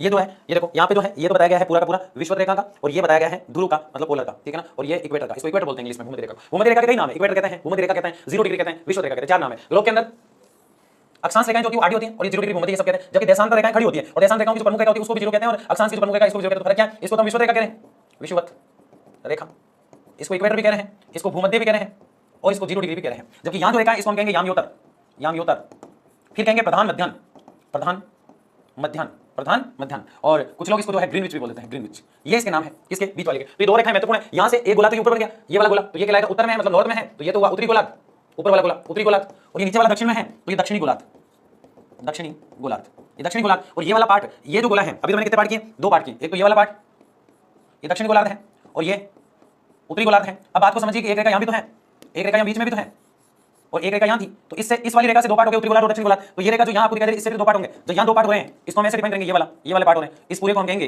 इस तरफ है तो पश्चिमी और इधर वाला जो है इसको कहेंगे पूर्वी। तो ये पूर्वी गोलार्ध और ये पश्चिमी गोलार्ध, समझ गए मेरी बात को। तो अंतर 42 किलोमीटर ये गोलार्ध मैंने आपको यहाँ बताया है, ठीक है ना। आगे बढ़ते हैं। पृथ्वी अपने एक्स पर 23.5 झुकी हुई है, जबकि अपने तल पर 67 डिग्री झुकी हुई है। पृथ्वी जो है वो 23.5 डिग्री झुकी हुई है। आप ग्लोब को देखेंगे तो आपको ऐसा लगता होगा इसके नट बोल्ट वगैरह जो भी ढीले हो गए, इसलिए है। नहीं, पृथ्वी इस प्रकार से झुकी हुई है। ग्लोब को ये डिजाइन मन से नहीं दिया गया, ये झुकाव पृथ्वी का है। 23.5 डिग्री पृथ्वी इस प्रकार से झुकी हुई रहती है अपने तल पर, बिल्कुल। मतलब यहाँ तक पृथ्वी की बातें समझ में आ रही है आपको, शाबाश। सर इसे क्यों डिग्री क्यों कहते हैं? ये डिग्री मतलब लाइन होती है इस प्रकार से 1 2 3 4 करके 90 डिग्री ऊपर खींची जाती है उत्तरी गोलार्ध में, 90 ही दक्षिणी गोलार्ध में खींची जाती है, 180 लाइन हो जाती है और लास्ट में जाते जाते लाइन खत्म हो जाती है, तो एक छोटा सा बिंदु बच जाता है, उसको कहते हैं पोलर। उसको क्या कहते हैं? पोलर। अभी और बता दूंगा लास्ट में। अपसोर क्या है? ये बड़ी प्यारी चीज है, इसको ध्यान से समझना। एक चीज तो है हमारे पास अब अपसोर और एक चीज है हमारे साथ उपसोर। इन दोनों को बेहतरीन तरीके से समझना है। उपसोर और अपसोर क्या है? अपसोर का मतलब जब सूर्य से पृथ्वी की दूरी 15.21 करोड़ बढ़ जाती है तो उसे अपसोर कहते हैं। ये घटना प्रत्येक 4 जुलाई को होती है। कितनी जुलाई को? 4 जुलाई को। क्या कह रहा है? ये तो है सूर्य, यह है सूर्य, और इस सूर्य से जो ये पृथ्वी है, सॉरी ये तो है पृथ्वी और यह है सूर्य। अब पृथ्वी आपको पता है अपने अक्ष पे भी घूमती है और सूर्य के चारों तरफ घूमती है, लेकिन कभी कभी घूमते घूमते घूमते सूर्य से बहुत ज्यादा दूर चली जाती है, बहुत ज्यादा दूर चली जाती है। जब सूर्य से पृथ्वी की दूरी 15.21 करोड़ बढ़ जाती है तो उसे अपसोर कहते हैं। क्या कहते हैं? जब ये दूरी जो सूर्य और इस पृथ्वी की दूरी है, ये वाली ये जो दूरी है ये कितनी हो जाती है? 15.21 करोड़ बढ़ जाती है, तब इसको हम क्या कहेंगे? तब इसको हम कहेंगे अपसोर। क्या कहेंगे बेटू? अपसोर। क्या कहेंगे इसको? अपसोर। बहुत ही सुंदर नाम है, आपको याद रखना है। और सबसे पहली बात यह है कि अपसोर कब होता है, तो ये आपको डेट याद रखनी है, 4 जुलाई को होता है। 4 जुलाई को जो भी डेट आई, 4 जुलाई को जो सूर्य है वो पृथ्वी से दूरी जो है वो बहुत बना लेगा, 15.21 करोड़। कितना बना लेगा? 15 करोड़ किलोमीटर बना लेता है, उसको हम अपसोर कहते हैं। तो 4 जुलाई याद रखना है। किसका बर्थडे है? किसी का बर्थडे नहीं है, 4 जुलाई को अपसोर होता है। जबकि उपसोर क्या है फिर हम इस पाएंगे, लेकिन एक बार देखिए उपसोर की तरफ। जब सूर्य, फिर से लाओ सूर्य को, ये सूर्य देवता है, कौन चक्कर लगाता है इसके? पृथ्वी चक्कर लगाती है इसके, ये है पृथ्वी। हाँ, जब सूर्य से पृथ्वी की दूरी 14.21 करोड़ हो जाती है, मतलब पास में आया है 14.21 करोड़। कितनी? 14.21 करोड़। पहले कितनी थी? तो देखिए 15.21 करोड़। अप मतलब आगे की ओर चला गया था, अप मतलब दूर चला गया था। कौन चला गया था? सूर्य जो है वो पृथ्वी से दूर चला गया था, इससे नाराज हो गया था। और जिस दिन इनका ब्रेकअप हुआ 4 जुलाई थी, इनका कैचअप भी होगा, वापस अच्छे से दोस्त भी बनेंगे, लेकिन 4 जुलाई को इनमें दूरी बढ़ जाती है। कैसे याद रखोगे? अप मतलब सूर्य नाराज होकर दूर जा रहा है, पृथ्वी भी सूर्य से नाराज होकर दूर जा रही है, दोनों के मुंह एक दूसरे से इस प्रकार से हो जाते हैं। उसकी पीठ इसकी पीठ को देख रही है, इसका चेहरा इसके चेहरे को देखना नहीं चाहता, उसको अपसोर कहते हैं। और ये 4 जुलाई को होता है। सूर्य की दूरी और पृथ्वी की दूरी के अंदर 15.21 करोड़ का फैसला आ जाता है। लेकिन मजे की बात तो यह है 3 जनवरी का वो दिन रहता है, और जैसे जैसे पृथ्वी सूर्य के पास आती है, सर्दी का मौसम जो है वो बढ़ने लगता है या फिर घटने लगता है। यहाँ से मौसम चेंज होने लग जाता है। आप देखेंगे कि साल में 2 बार मौसम चेंज होता है। 4 जुलाई से अब धीरे धीरे गर्मियां कम होने लग जाएगी, क्योंकि सूर्य क्या आने लग जाएगा? पास की तरफ आने लग जाएगा। मतलब इस प्रकार से अंतर आने लग जाता है। जब सूर्य से पृथ्वी की दूरी 14.21 करोड़ घट जाती है तो उसे उपसौर कहते हैं। ये घटना प्रत्येक वर्ष 3 जनवरी को होती है। कब होती है? 3 जनवरी को। ये घटना क्या कहलाती है बेटू? उपसौर कहलाती है। क्या कहलाती है? उपसौर में पास आ रहा है। उपसौर में क्या है? पास आ रहा है, दूरी घट रही है, और इसको कहते हैं 3 जनवरी को होती है। कब होती है? 3 जनवरी को। बस इतनी सी बात है और कुछ नहीं है। तो अपसौर और उपसौर जिसको समझ में आ गया वो हाथ खड़े करो। बिल्कुल बिल्कुल बिल्कुल। आगे समझ में क्या कोई डाउट है? बोतल फूटी हुई है, एक बात क्या है? शाबाश, लाइक कर दिया करो भाई। अपसौर उपसौर, अपसौर 3 जनवरी को। बिल्कुल बिल्कुल, आगे बढ़ते हैं। एपिसाइड लाइन क्या है? अपसौर तथा उपसौर को मिलाने वाली रेखा को एपिसाइड रेखा कहते हैं। मतलब ये सूर्य था यहाँ पे, इसी कलर से बना देते हैं इस बार। ये सूर्य है इस प्रकार से और ये पृथ्वी है। अब यहाँ से अपसौर और उपसौर वालों जगह को एक लाइन जो है वो मिलाएगी, और इस लाइन को एपिसाइड लाइन कहते हैं। क्या कहते हैं इसको? एपिसाइड। एपिसाइड लाइन, रेखा को एपिसाइड लाइन कहते हैं, जो मिलाती है। पृथ्वी से सूर्य की दूरी 15 करोड़ किलोमीटर है। खगोलीय इकाई है। पृथ्वी से सूर्य कितना दूर है? 15 करोड़। कितना है बेटू? 15 करोड़। ठीक है, आगे बढ़ो। सूर्य से प्रकाश को आने में लगभग 8 मिनट 16 सेकंड लगते हैं। सूर्य जो है, कौन? सूर्य। इससे इस पृथ्वी पर, याद रखना इस चीज को, ये तो है सूर्य, ये क्या है? सूर्य। ये क्या है? पृथ्वी। और ये क्या है? चंद्रमा। चंद्रमा। अब इसका प्रकाश भी पृथ्वी पर आएगा, ये इसका प्रकाश है, किरण है, और इसका प्रकाश भी पृथ्वी पर आएगा, तो ये इसका प्रकाश है। ज्यादा समय कौन सा ले रहा है? तो मजे की बात देखो, जो पास है वो कम समय लेगा, जो दूर है वो ज्यादा लेगा। तो सूर्य का जो प्रकाश है पृथ्वी पर आने पर यहां इसको लग जाते हैं 8 मिनट। कितने लग जाती है? 8 मिनट और 16 सेकंड। 8 मिनट और 16 सेकंड। ठीक है, इसको कितने लगते हैं? मात्र और मात्र 1.8 सेकंड। 1.8 सेकंड, बस इतना सा। इसको चंद्रमा को 1.25 सेकंड कह सकते हो इसका। चंद्रमा से जल्दी रोशनी आती है पृथ्वी में, जबकि सूर्य वाली नाटक करके आती है। आपको पता है सूर्य की जो किरण होती है ना, उसको उसका 18वां अरबवां हिस्सा, 18वां अरबवां हिस्सा पृथ्वी पर आता है। पृथ्वी पर आता है 18वां अरबवां हिस्सा पृथ्वी पर आता है। इसका मतलब क्या हुआ? पृथ्वी पर मंडल होते हैं। सबसे पहले धरातल से ऊपर होता है शोभ मंडल। कौन होता है? शोभ मंडल। फिर समता मंडल। ऐसे करते करते ऊपर वायुमंडल होता है, इनके बीच में मध्य मंडल होता है, उसमें ओजोन परत होती है, जो पृथ्वी पर सूर्य से जो किरणें आ रही है उनको बीच में रोक लेती है। इसलिए इतना तेज जो आता है सूर्य की किरणें, उनको ये जो परत होती है इस प्रकार से रोक लेती है। लेकिन आजकल मानो चलाता है एसी, एयर कंडीशनर, एसी से निकलती है क्लोरोफ्लोरोकार्बन यानी सीएफसी गैस। वो सीधी जाती है इस ओजोन परत को टच करती है और इसमें छेद कर देती है। ऐसे इसमें छेद कर देती है। अब बताओ इसमें ऐसे छेद हो गए तो सीधी सूर्य किरण आएगी नहीं आएगी? इसलिए वर्तमान में धूप बढ़ती जा रही है। इसलिए वर्तमान में धूप बढ़ती जा रही है। तो सूर्य किरणें 8 मिनट और 16 सेकंड में आती है, लेकिन आने वाले समय में और तेज आने लग जाएगी, क्योंकि वो थोड़ी सी धीरे करती है, फिल्टर करती है। वैसे गति में तो ज्यादा कोई फर्क नहीं पड़ता है, वो फिल्टर कर देती है। 18 अरबवां हिस्सा यहां तक आता है। आप बताओ कि कितनी कम सूर्य किरण यहां तक पहुंच पाती है? अगर थोड़ी सी भी ज्यादा पहुंच जाए तो भूंगले समझते हो? चने भूंगले होते हैं, उसको कहते हैं भूंगले। व्यक्ति के भूंगले बन जाएंगे, दक्षिण अफ्रीका और भारत वालों को कोई फर्क नहीं रहेगा। ठीक है ना? तो बताओ 8 मिनट और 16 सेकंड लगते हैं। आगे देखिए, पृथ्वी की उत्पत्ति के संबंध में विभिन्न दार्शनिकों और वैज्ञानिकों ने अनेक परिकल्पनाएं प्रस्तुत की। अलग अलग वैज्ञानिकों ने अलग अलग विचार दिए हैं। किसमें? पृथ्वी की उत्पत्ति को लेकर। मजे की बात शुरू हुई है। अब कोई खाना खाने चल रहा, पृथ्वी की उत्पत्ति को लेकर अनेक लोगों ने अनेक बातें की। और सबसे पहले जिस व्यक्ति को हम उठाने वाले हैं वो बहुत बड़े जर्मन दार्शनिक हैं, और उनका नाम है इमैनुअल कांट। तो सबसे पहले आज मेरे गुलगुले एक नाम याद कर ही लेंगे, इमैनुअल कांट। कमेंट बॉक्स में लिख देंगे। क्या कह रहा है? पृथ्वी की उत्पत्ति के संबंध में विभिन्न दार्शनिक का मतलब होता है जिसने पूरे दर्शन का या पूरी बात का नॉलेज लिया हो। चाहे मैं गीता को अच्छे से पढ़ता हूं तो मैं भी एक दार्शनिक हूं, कोई व्यक्ति कुरान को अच्छे से पढ़ता है वो भी एक दार्शनिक है, कोई व्यक्ति सारे संपूर्ण ज्ञान को ग्रहण कर लेता है वो भी एक दार्शनिक है। बाकी क्वालिटी बाद में होती है। वे दार्शनिक और वैज्ञानिक विशेष ज्ञान वाले होते हैं। वैज्ञानिक ने अनेक परिकल्पनाएं यानी अपने विचार और अपनी काल्पनिक जगत कल्पना करके जो चीजें सीखी है उनको लोगों को बताने प्रस्तुत किए। इनमें से आरंभिक और लोकप्रिय मत, सबसे शुरुआत में जिस व्यक्ति ने अपनी बात की उसको लोगों ने बहुत पसंद किया, बहुत क्लियर बात की उसने, मत यानी अपनी बात रखी, अपना वोट रखा, और वो जर्मनी के रहने वाले थे। कहां के रहने वाले थे? अब हम तो बातें पढ़ेंगे। एक जन कह रहा पृथ्वी ऐसे बनी, दूसरा कह रहा पृथ्वी ऐसे बनी। देखा तो किसी ने नहीं ना पृथ्वी कैसे बनी, तो लोग अपने अपने विचार रखेंगे। और सबसे पहले बताने हमें आया है इमैनुअल कांट। सबसे पहले बताने कौन आया? इमैनुअल कांट बताने आया है कि पृथ्वी कैसे बनी। ये जर्मनी के रहने वाले हैं। इन्होंने अपना मत यानी अपना वोट हमें बताया है कि इसका मत जो है जर्मन के जो भूगोल लेता है काफी लोकप्रिय रहा। और ये क्या मत देते हैं उसको हम देखते हैं। इनका मत है 1799 ईस्वी में गणित के लाप्लास ने इसका संशोधन कर दिया। ये क्या बताते हैं? इनका मत जो है बहुत महत्वपूर्ण है कि इस प्रकार से धीरे धीरे ब्रह्मांड जो है वो टूटा और उससे पृथ्वी बन गई। लेकिन इनकी बात जो है ज्यादा किताबों में नहीं आ पाई, लोगों के मौखिक ज्ञान तक सीमित रही, और एक महान गणितज्ञ हुए। कौन हुए? महान गणितज्ञ। गणित के टीचर थे। जैसे मैं भूगोल पढ़ा रहा हूं और निखिल सर आते हैं, मैं जो चीज नहीं समझाता हूं उसको वो बेहतरीन समझा के चले जाते हैं, समझा जाते हैं। तो ऐसे इंटेलिजेंट जो है वो एक व्यक्ति था जिसका नाम था लाप्लेस। क्या नाम था? लाप्लेस। लाप्लेस ने क्या किया? इमैनुअल कांट ने जो बातें की थी वो सारी की सारी चुरा ली। इमैनुअल कांट ने पृथ्वी के बारे में बहुत कुछ बताया। इमैनुअल कांट ने जो कुछ भी पृथ्वी के बारे में बताया उसको, इमैनुअल कांट कहां के हैं? जर्मनी के। इस बात को 1799 में एक व्यक्ति पूरी की पूरी चुरा लेता है, और वो गणित का टीचर है, गणितज्ञ है, और बिल्कुल अच्छे से नोट्स बना देता है, और उनका नाम है लाप्लेस। लाप्लेस लाप्लेस क्या कह रहे हैं सुनिएगा। संशोधन प्रस्तुत किया और निहारिका परिकल्पना दी थी। लाप्लेस ने अपने नोट्स के ऊपर हेडिंग क्या डाल दिया? निहारिका परिकल्पना। क्या नाम दे दिया? निहारिका परिकल्पना।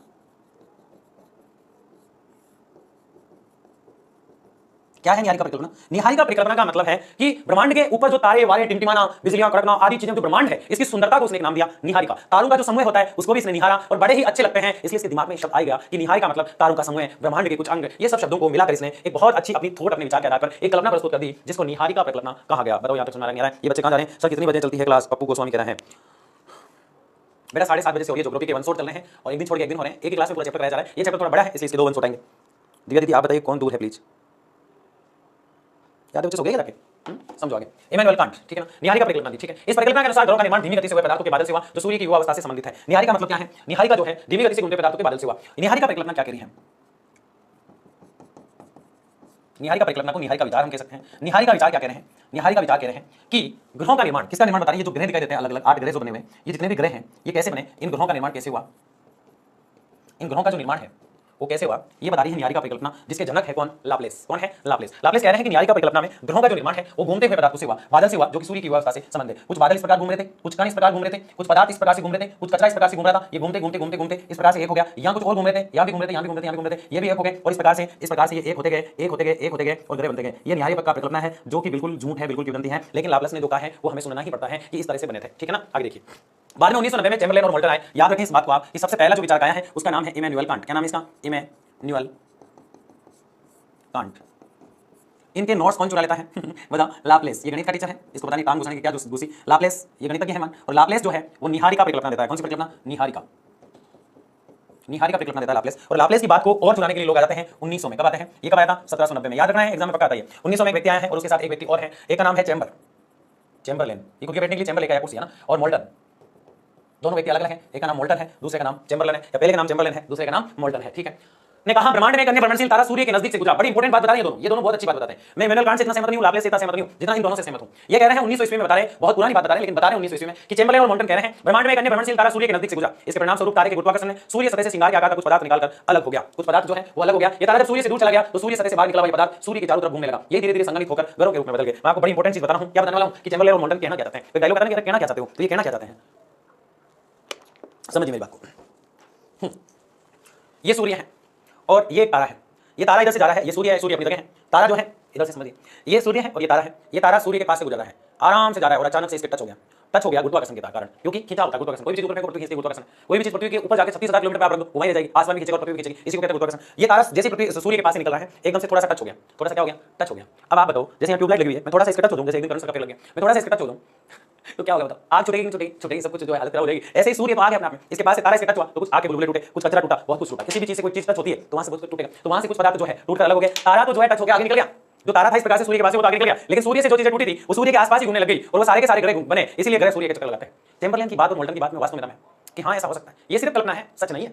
ये सिर्फ क्या है? कल्पना। वो कह रहा है कि एक भ्रमणशील तारा था और सूर्य के पास से गुजरा था, सूर्य से जैसे टच हुआ, सूर्य से कुछ टूटा, तारा तो आगे चला गया, और सूर्य से टूटा हुआ भाग जो छोटे छोटे कण थे वो धीरे धीरे बड़े होते गए और चक्कर लगाते गए, वो सारे के सारे 8 ग्रह बन गए। ये कह रहा है चैम्बरलेन और मोल्टन। जबकि वो क्या बता रहा है लाप्लास? लाप्लास कह रहा है निहारिकाएं थी बस बन गई बस, और ये कह रहा है सिंगार की तरह टूटा। सिगार होता है वो बीड़ी सिगरेट पीने का होता है, मत ही समझ इसको, ठीक है ना। तो इस प्रकार से ये पदार्थ बना, ठीक है। ये तारा जब सूर्य से दूर चला गया तो सूर्य सतह से बाहर निकला पदार्थ सूर्य के चारों तरफ घूमने लगा, यही धीरे धीरे संगठित होकर ग्रहों के रूप में परिवर्तित हो गया। देखो इतना लाल था, यहाँ से कोई तारा मान लो इस प्रकार से गुजर रहा है, ऐसे जा रहा तारा, और यहाँ एकदम से एक्सीडेंट हुआ, तारा जो आगे निकल गया, इससे ये टूटा हुआ भाग जो है इस प्रकार से टूट गया कुछ भाग, और ये टूटकर आटों के आटू इस सूर्य के चक्कर लगाने लगे। सूर्य बेचारा कुछ सोच रहा है मैं तो तारा मेरे जो घूम रहे पास में कौन है, तो चैम्बरलेन ने कहा ये ग्रह है, और ये टोटल 9 थे, लेकिन अब 8 है, यहाँ प्लेटो को हटा दिया गया, तो इस प्रकार से ग्रह बन गए। बस इतने से ग्रह बन गए, बात खत्म। ग्रह कौन कौन से हम देखेंगे जल्दी।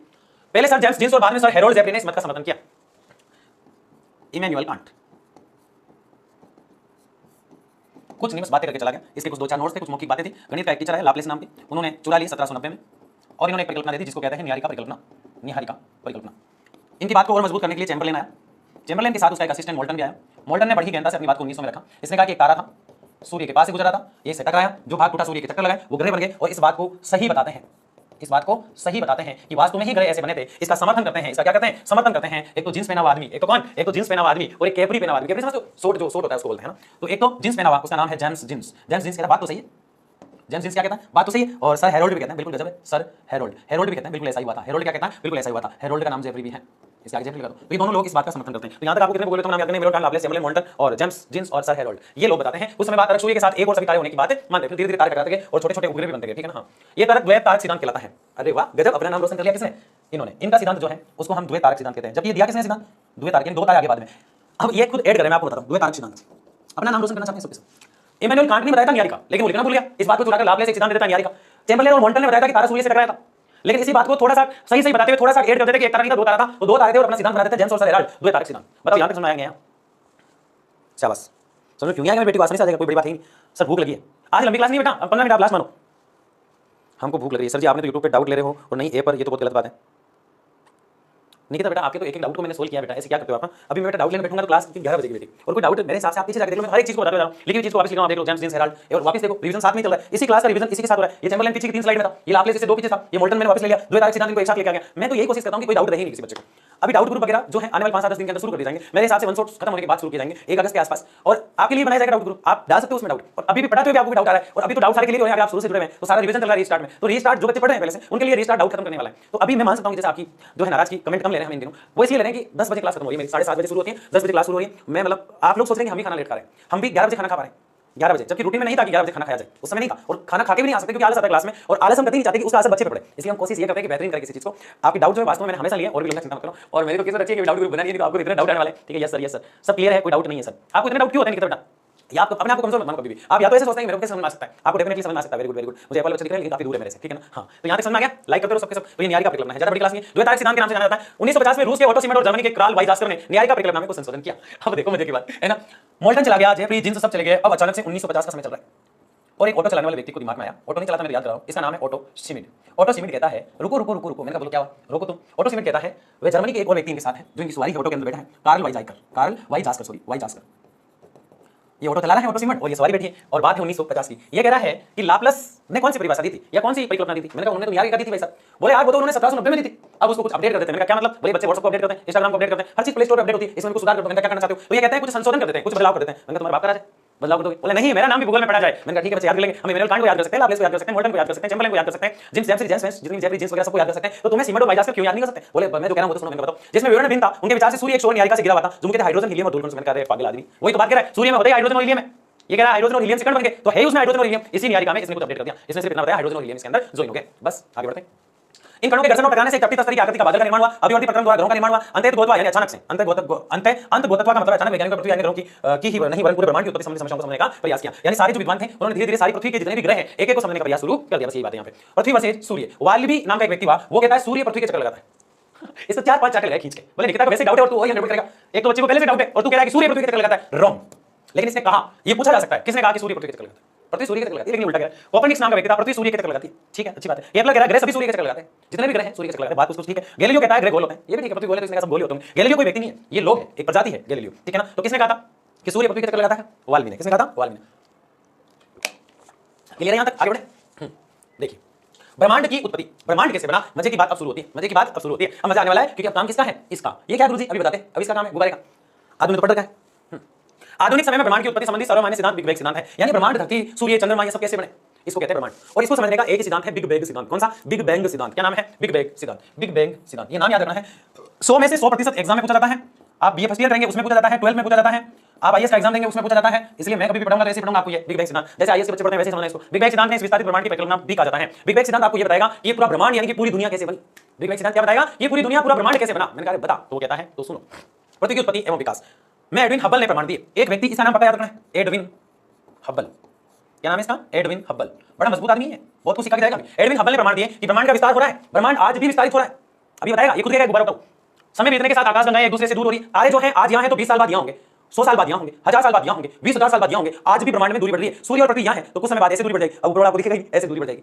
आज मान लो कि मंगल ग्रह यहाँ है और पृथ्वी यहाँ है तो इनमें भी दूरी बढ़ जाएगी। आज भी ब्रह्मांड में दूरी बढ़ रही है। इसका मतलब पहले पृथ्वी, ग्रह, चंद्रमा, सूर्य सब कुछ एक था, बिल्कुल एक था। ये कौन कह रहा है? मैं नहीं, ये कह रहा है हब्बल, एडविन हब्बल, है ना? ये एडविन नहीं, आपके वर्ड से दूर पड़ा, ये है एडविन, है ना? समय बीतने के साथ आकाशगंगाएं एक दूसरे से, आकाशगंगा का मतलब होता है तारे, तारे जो होते हैं एक दूसरे से दूर हो रहे हैं। आप प्रयोग करके जान सकते हैं कि ब्रह्मांड का विस्तार हो रहा है। इसने कहा प्रयोग करके जान सकते हैं, मैंने कहा करो प्रयोग, तो ये कहता है लो करो प्रयोग। एक गुब्बारा लो, मैंने कहा साहब रुकी, ये गुब्बारा ले लेते हैं। सारे बच्चे हैं कि देख लो, सबके सब बुखार बुखार है। नहीं यार हमको भूख लगी है। अरे बेटी मैं कह रहा हूँ ज्यादा लंबी क्लास नहीं है, 7-10 मिनट और मानो आप, ठीक है ना? ज्यादा लंबी क्लास नहीं आज की। इसने कहा गुब्बारा लो, मैंने कहा साहब ले लिया। इसने कहा कुछ निशान लगाओ, मैंने कहा ठीक है लगा देता हूँ, सॉरी पेन लिया। मैंने कहा ठीक है कुछ निशान लगा देता हूँ, ठीक है ना? पहले से लगा के लाया है ना? तो इसने कहा कुछ निशान लगाओ, मैंने कहा ठीक है। जिनको आकाशगंगा मान लो, ये जो मैंने निशान लगाए हैं आपको दिख रहे होंगे, बर्थडे को नहीं देखना आपको, इसके ऊपर कुछ निशान है, आपको दिख रहे हैं? निशान दिख रहे हैं इसके ऊपर। ये सारे के सारे जो निशान है ये आकाशगंगा, मतलब आकाशगंगा तारे वाले हैं, ग्रह हैं, आकाश में ग्रह वगैरह, तारे वगैरह सारी चीजें हैं। गुब्बारे पर लगे हुए निशान गुब्बारे के फैलने के साथ एक दूसरे से दूर होते हुए प्रतीत आएंगे। ये कह रहा है कि प्लीज गुब्बारे को फुलाइए, जैसे ये बिंदु आपने बनाए एक दूसरे से दूर होंगे, वैसे ही ब्रह्मांड के अंदर आज चीजें जैसे जैसे दूर हो रही है वैसे वैसे ब्रह्मांड बढ़ता जा रहा है। मैं बुलाता हूं। अरे यार गजब मजा आ रहा है। भूगोल सब्जेक्ट कैसा है, मजा लेने वाला।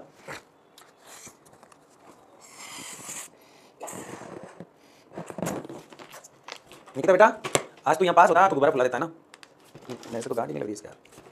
अभी मजे की बात देखना आप यार, बेटे बेटे क्लास ही तो देखना होता है, इसमें जोर नहीं आता, फिर भी पता नहीं भूख लगी खाना खा लो साथ में बेटे बेटे और क्या। रुक जाना यार, बेइज्जती मत कर देना बच्चों के सामने। अरे रुक यार जा रहा है। चलो मैं बता देता हूँ, पकड़ के इसको है ना। हाँ पहले आपने जो बिंदु को देखे तो बिल्कुल पास पास थे, अब आप देखो कि जितने भी बिंदु हैं उनमें दूरी भी बढ़ गई, जो बिंदु बनाया हुआ था उस बिंदु की भी दूरी बढ़ गई। देखिए आप देखो जो बिंदु छोटा सा दिखाई दे रहा है वो खुद भी बड़ा हो गया और दो बिंदु के बीच में दूरी भी बढ़ गई। इसका मतलब हब्बल सही कह रहा है कि जो ब्रह्मांड था ऐसे सिकड़ा हुआ था और अचानक से वो धीरे धीरे धीरे फैलता गया। तो कोई भी चीज फैलती है तो वो खुद भी फैलती है और उसके पास वाली भी फैलती है और दोनों में डिस्टेंस भी बढ़ता है, दोनों में डिस्टेंस भी बढ़ता है। समझो मेरी बात को, पहले बिंदु पास पास थे, अब ये दूर दूर हो गए और जो बिंदु खुद है उस बिंदु का भी मोटापा बढ़ गया, उस बिंदु का भी क्या बढ़ गया, मोटापा। अब तू हवा निकाल तो निकाल, हैप्पी बर्थडे टू यू, है ना, ठीक है। तो इस प्रकार से गुब्बारा हमने लिया, हब्बल ने कहा, और ब्रह्मांड के अंदर जितने भी तारे हैं उसमें डिस्टेंस जो है दूरी जो है बढ़ती जा रही है। सूर्य और पृथ्वी की दूरी भी बढ़ती जा रही है, चंद्रमा और सूर्य की दूरी भी बढ़ती जा रही है। ब्रह्मांड आज भी फैलता जा रहा है, अब भगवान जाने कहां तक फैलेगा, लेकिन आज भी फैलता जा रहा है और आज भी फैलता जा रहा है। ये एग्जांपल समझ में आया नहीं है, मुझे बस इतना बता दो। Yes sir, yes sir, yes sir, yes sir, yes sir, okay sister. अरे ये भी बता दिया करो, समझ में आ रहा है। प्रीति मैम लगा के गए हैं, क्लास खत्म पूरी खत्म होने के बाद ही उठना है, उससे पहले नहीं उठना है। बता दो जल्दी से। Okay sister, yes sir, Arju वांगे बिल्कुल। आगे बढ़े, शाबाश। तो एक दूसरे से दूर जाते होते हैं, ठीक है। इसी प्रकार आकाश गंगाओं के बीच की दूरी भी बढ़ रही है। इसके अंदर आप देख रहे थे कि जैसे जैसे ब्रह्मांड फैलता जाता है, आकाश गंगा मतलब तारे होते हैं, उनके बीच में भी दूरी बढ़ रही थी, ठीक है। परिणाम स्वरूप ब्रह्मांड विस्तारित हो रहा है। परिणाम स्वरूप अगर देखें तो ब्रह्मांड जो है बिखरता हुआ जा रहा है, ब्रह्मांड जो है वो फैलता हुआ जा रहा है, ब्रह्मांड का जो डिस्टेंस है वो बढ़ता जा रहा है, ठीक है। आप पाएंगे कि गुब्बारे पर लगे चिन्हों के बीच दूरी के अतिरिक्त चिन्ह भी स्वयं बढ़ गए। ये बात समझने वाली मैं जोर दे रहा था इसमें। गुब्बारे पर लगे चिन्हों के बीच की दूरी, जैसे ये चिन्ह दोनों पास पास थे, ऐसे ऐसे मान लो 4 चिन्ह थे, अब वो 4 चिन्ह अब ऐसे नजर आ रहे हैं, तो चिन्ह भी बड़ा हो गया, इनकी दूरी भी बढ़ गई। चिन्ह जो है वो खुद बड़ा हो गया, इनकी दूरी भी बढ़ गई, अतिरिक्त चिन्ह की समय की दूरी भी बढ़ गई, ठीक है। जबकि ये तथ्य के अनुरूप नहीं है। वैज्ञानिक मानते हैं कि आकाश गंगा के बीच की दूरी बढ़ रही है, वैज्ञानिक खुद मानते हैं कि आकाश गंगा के बीच की दूरी जो है बढ़ रही है, परंतु प्रेक्षण आकाश गंगाओं के विस्तार को नहीं सिद्ध कर सकते। अतः गुब्बारे का उदाहरण आंशिक रूप से ही मान्य है, पूरी तरीके से मान्य नहीं है। लेकिन हब्बल ने देखो कितना अच्छा प्रयास किया बच्चों को समझाने के लिए, इतना सोचते थे वैज्ञानिक आपके बारे में, ठीक है ना। सिद्धांत के अनुसार ब्रह्मांड का विस्तार निम्न अवस्थाओं में हो रहा है। देखो पहले तो इस प्रकार से आकाश गंगा जो है, पहले तो इस प्रकार से थी आकाश गंगा, पहले इस प्रकार से दिखाई देती थी, बिल्कुल थोड़ी थोड़ी सी, फिर धीरे धीरे फैली तो ये चारों बड़े बड़े दिखाई देने लगे, फिर आकाश गंगा और फैली तो और बड़े बड़े दिखाई देने लगे, और फैलेगी तो चारों और दूर दूर, यहां देखो छोटे दिख रहे हैं, बड़े हो गए, यहां और बड़े हो गए। तो ये गुब्बारे वाला एग्जांपल है जो बताया है, किसने, सिद्धांत के अनुसार ब्रह्मांड का विस्तार बताया गया है, ठीक है। आरंभ में सभी पदार्थ जिनसे ब्रह्मांड बना अति छोटे गोलक आकार के परमाणु के रूप में एक ही स्थान पर स्थित है, जिसका आयतन अत्यधिक सूक्ष्म और तापमान घनत्व अनंत था। ऐसे छोटे छोटे कण बने हुए थे, बिल्कुल एक ही जगह सारे सारे, बस इस गुब्बारे वाली कहानी को बता रही है अभी तक। फिर पहले ऐसे दिखाई देते थे सारे के सारे ऐसे, फिर ये सारे कण जो है दूर दूर होने लगे तो थोड़े बड़े हो गए इस प्रकार से, इस प्रकार से, तो इस तरह दूर दूर दिखाई देने लगे थोड़े थोड़े, देखो थोड़े से साफ दिखने लगे ऐसे, फिर और थोड़े से बड़े होने लगे इस प्रकार से, तो और साफ नजर आने लगे, फिर थोड़े से और बड़े होने लगे और आने वाले समय में और बड़े हो जाएंगे, तो दूरी भी बढ़ रही है। पहले बिल्कुल छोटे थे, अब इसमें और उसमें देखो आप, इसमें और इसमें कितना अंतर आ गया। तो इस तरह से ब्रह्मांड विस्तारित होता जा रहा है, एकाकी परमाणु के रूप में एक स्थान पर स्थित है, जबकि आयतन अत्यधिक सूक्ष्म और तापमान घनत्व अनंत था। भयंकर तो इनका तापमान था, अब पास पास थे तो भयंकर तापमान था, अब तापमान बिखर जाएगा आगे बड़े बड़े होंगे तो। और घनत्व यानी घनत्व का मतलब होता है एक ही जगह से खड़े हुए थे, पहले तापमान भयंकर तो इनमें गर्मी थी और घनत्व यानी फैलाव जो है वो बहुत कम था इनका, फिर धीरे धीरे होने लगा। बिग बैंग की प्रक्रिया में इस अति छोटे गोलक में भीषण विस्फोट हुआ, ये छोटे छोटे जो कण थे ये सब टूटने लगे, सब में विस्फोट होने लग गया और विस्फोट से ये फैल गए, भीषण विस्फोट हुआ। इस प्रकार के विस्फोट की प्रक्रिया से वृत्त विस्तार हुआ। वैज्ञानिकों का विश्वास है कि बिग बैंग की घटना आज से 13.7 अरब वर्ष पहले हुई। बिग बैंग जो सिद्धांत है वो देने वाले तो बहुत लेट दे रहे हैं, लेकिन ये घटना बहुत पहले हुई। कितनी पहले? 13.7 अरब वर्ष पहले हुई, 13.7 अरब वर्ष पहले, बहुत बड़ी बात है, अपने आप में एक महान बात है, 13.7 अरब। आगे बढ़ते हैं। ब्रह्मांड का विस्तार आज भी जारी है, आज भी ब्रह्मांड फैला जैसे अभी हमने उसके अंदर देखा। विस्तार के कारण कुछ पदार्थ कुछ ऊर्जा पदार्थ में परिवर्तित हो गई। विस्फोट के बाद 1 सेकंड के अल्पांश के अंतर्गत की वृत्त विस्तार हुआ, इसके बाद विस्तार की गति धीमी पड़ गई। बिग बैंग होने के आरंभिक 3 मिनट के अंतर्गत ही पहले परमाणु का निर्माण हुआ। बिग बैंग जब हुआ था ना 1 सेकंड के बाद अल्पांश के अंतर्गत वृत्त विस्तार हुआ। देखो फिर से ब्रह्मांड का विस्तार आज भी जारी है, मतलब ब्रह्मांड जो है वो आज भी बढ़ता जा रहा है, रुका नहीं है, लगातार बढ़ता जा रहा है, ठीक है।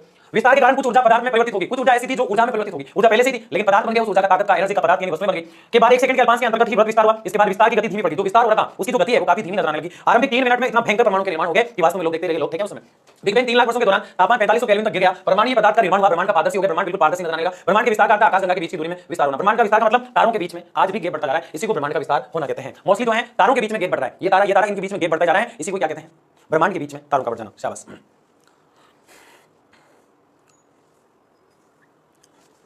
प्रतीक उत्पत्ति और विकास, बिल्कुल सर जी चैप्टर नंबर 4 करवा दो बेटा, 4 हो जाएगा ना, इसके बाद 3 और फिर 4। हम बैलून पर नाम लिख रहे हैं सर, नाम बहुत बड़ा लिखा रहा है, समझ गए आप? ये प्रक्रिया करके देखना, मजा आ जाएगा आपको। ऑल क्लियर सर, निकिता का क्लियर है, दिव्या बेटे का क्लियर, और ये 2-4 बच्चे ऐसे हैं जो रेगुलर क्लास में रहते हैं। देखो 40 के आसपास बच्चा है, वो सारे सारे कहां गए? गायब हो गए सारे के सारे, ठीक है ना। ऐसे गायब नहीं होना किसी को, ठीक है ना।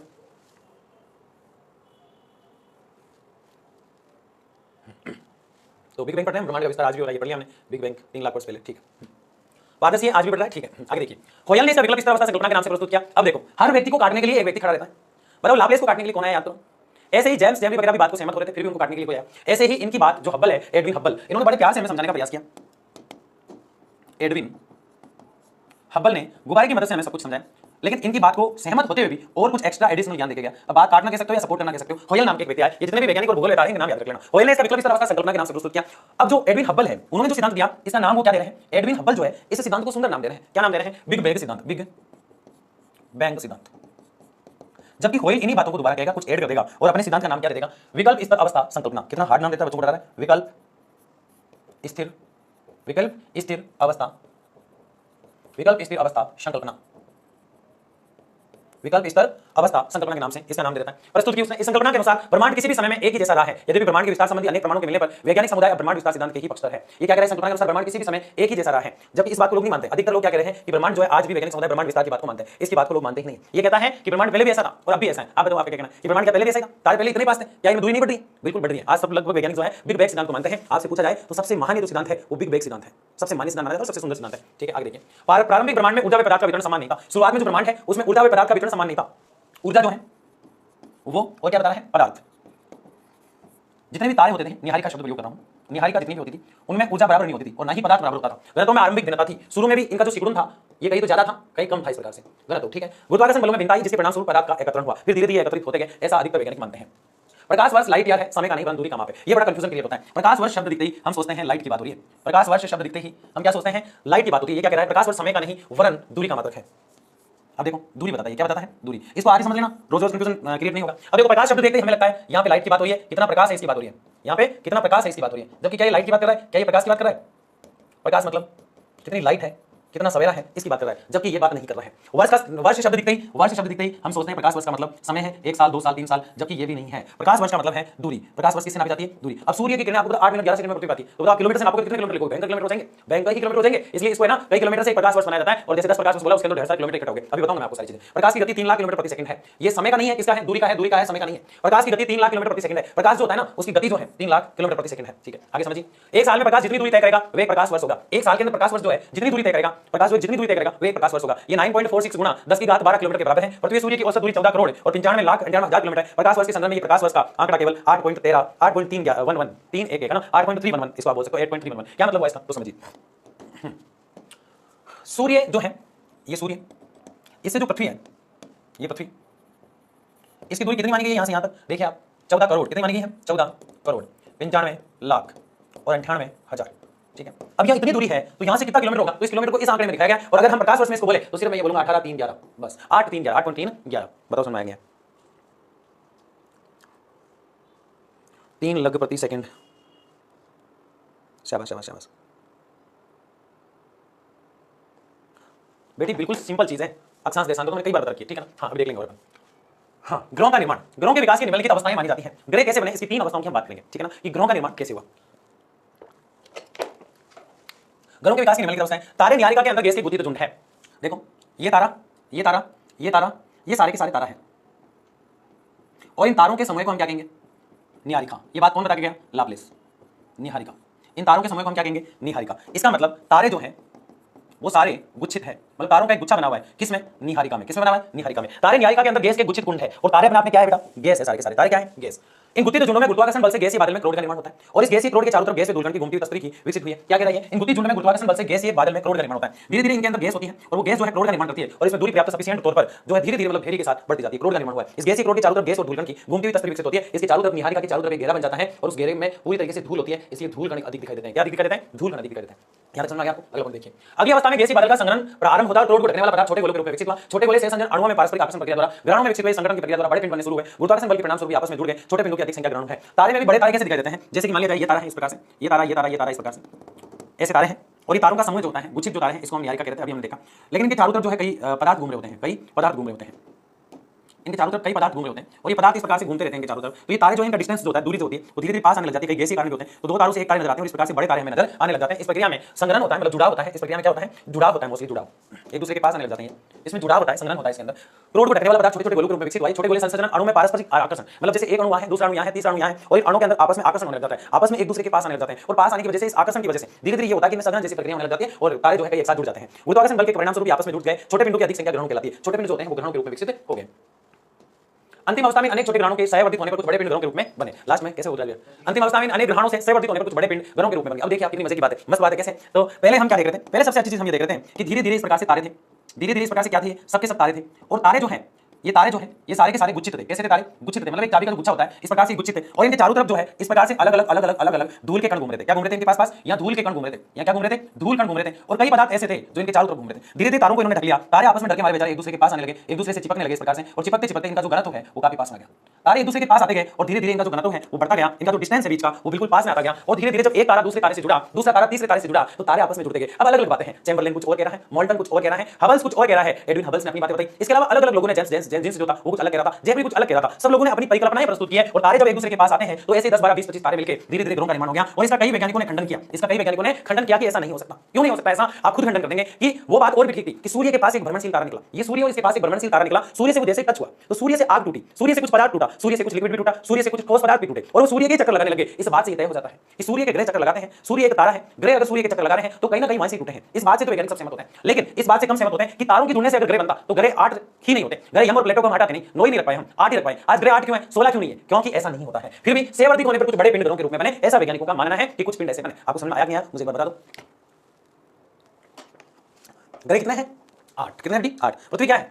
पृथ्वी ग्रह है। सूर्य क्या है? सूर्य तारा है, आपको बड़ा दिखता है लेकिन इतना लेवल नहीं है, बहुत छोटा लेवल इसका। तारा है सूर्य, जबकि चंद्रमा क्या है? उपग्रह है। इसलिए मैं हमेशा मजाक में कहता हूं, हमेशा जिंदगी भर जो पृथ्वी है उसके पीछे चंद्रमा पागल रहा, लेकिन चंद्रमा जो है पृथ्वी के चक्कर लगाता और पृथ्वी जो है हमेशा सूर्य के पीछे पागल रही, वो किसी और के पीछे और वो किसी और के पीछे पागल है ना, एक दूसरे के यूं चक्कर लगाते हैं। ठीक है ना, शाबाश। कृपया करके आप क्लास बंद कर दे। अच्छा थक गए। अच्छा छोटा बिंदु, सो जा बेटा, ज्यादा नींद आ रही है फिर वो क्या करे, क्योंकि जिनको पढ़ना है वो तो पढ़ेंगे। हाँ दीदी कल जाऊंगी। सर आप बस बताओ क्लास लगाओ।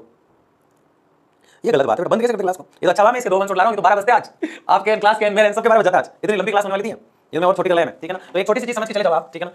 ये ग्रह है, इनको बाद में अक्षांश और देशांतर का काफी बच्चे बीच में पूछ रहे थे, तो अक्षांश और देशांतर एक बार समझ लो, उसके बाद जो है जाके सो जाओ। बस 10 मिनट ले आऊं बस आपसे, सिर्फ कितने मिनट? 10 मिनट, ज्यादा नहीं लेना आपसे बस। देखिए 2 ग्लोब लेने यहाँ पे इस प्रकार से, एक में हम अक्षांश समझेंगे, एक में हम देशांतर समझेंगे, ठीक है ना। यहाँ हम अक्षांश समझेंगे। अक्षांश जो होती है सिंपल तरीके से बात करें तो आड़ी रेखाएं हैं, आड़ी रेखाएं, लेटी हुई रेखाएं, लेटी हुई लाइन, ठीक है, और इन्हें कहते हैं लेटीट्यूड, ठीक है। ये इस प्रकार से होती है, ये मैंने आपको कई बार बताया, 0 डिग्री भूमध्य रेखा, विषुवत रेखा इसी का नाम है। इधर वाला तो कई बार आपने सुना है, वो नया रहेगा आपके लिए, और इसको इक्वेटर भी कहते हैं, 0 डिग्री कहते हैं, भूमध्य भी कहते हैं। इससे ऊपर यहाँ पे है कर्क रेखा और इससे नीचे यहाँ पे है मकर रेखा। ये भी 23.5 उत्तर की तरफ है और ये 23.5 दक्षिण की तरफ है। यहाँ जितनी भी आड़ी रेखाएं आप देखेंगे यहाँ पे छोटी हो जाएगी लाइन, इसको हम पोलर कहते हैं। यहाँ भी लाइन खींचते खींचते मैं यहाँ आया तो लाइन छोटी सी होगी, बस बोलिए बस फ्री करना है आपको। यहाँ लाइन होगी पोलर, यहाँ भी क्या हो गया पोलर, ये भी पोलर और ये भी पोलर। पोलर को हिंदी में कहते हैं ध्रुव, पोलर को हिंदी में क्या कहते हैं? ध्रुव। ये इस प्रकार से ध्रुव बन गए और इन ध्रुव पर जो है सैटेलाइट छोड़ जाते हैं। आपने देखा ये सारी की सारी आड़ी रेखाएं जो ग्लोब में होगी वो अक्षांश कहलाएगी। क्या कहलाएगी? वो अक्षांश। ऐसे ही यहाँ पे एक रेखा हम खींचेंगे, इस रेखा को हम कहेंगे यामयोत्तर, इस रेखा को हम कहेंगे प्रधान, मध्याह्न, इस रेखा को हम कहेंगे ग्रीनविच, और यहां जो रेखा मैं आपको बताने वाला हूं वो कहलाती है देशांतर। वो क्या कहलाती है? देशांतर। क्या मतलब है? ये रेखाएं लंबवत होती हैं, अर्थात ग्लोब में खड़ी होती हैं।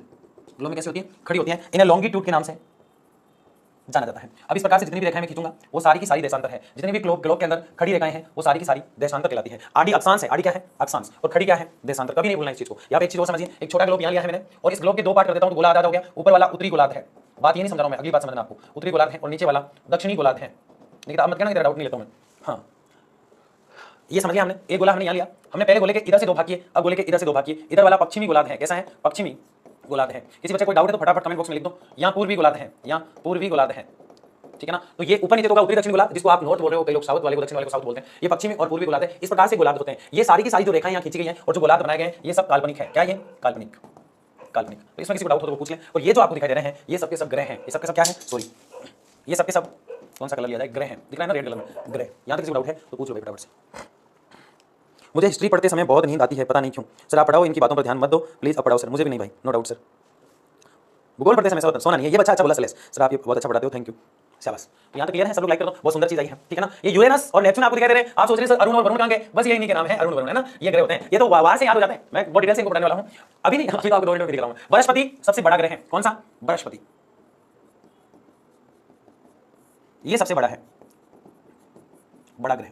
इसके खूब सारे उपग्रह होते हैं। उपग्रह होते हैं जो ग्रहों के चक्कर लगाते हैं। यहाँ ढूंढो बुध कहां है? ये रहा बुध, यहाँ बैठा। बुध सबसे छोटा ग्रह है, बहुत छोटा सा है बुध, सबसे छोटा ग्रह है। बुध क्या है? सबसे छोटा ग्रह है। पृथ्वी कैसा ग्रह है? नीला ग्रह है।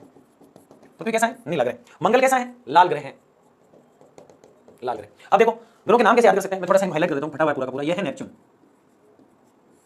यह है मंगल, यह है शुक्र, यह है यूरेनस, यूरेनस, ठीक है ना। यह है शनि, और कौन सा छूट गया?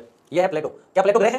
प्लेटो ग्रह नहीं है, बोना ग्रह है। प्लेटो क्या है? बोना ग्रह है। ग्रह है कितने? 8 है। प्लेटो बोना ग्रह है, ठीक है ना। तो इनको इस तरह से आपको याद करना है सारे ग्रहों को, ठीक है ना। तो लिख दो ग्रह। Thank you so much sir ji. वनस्पति,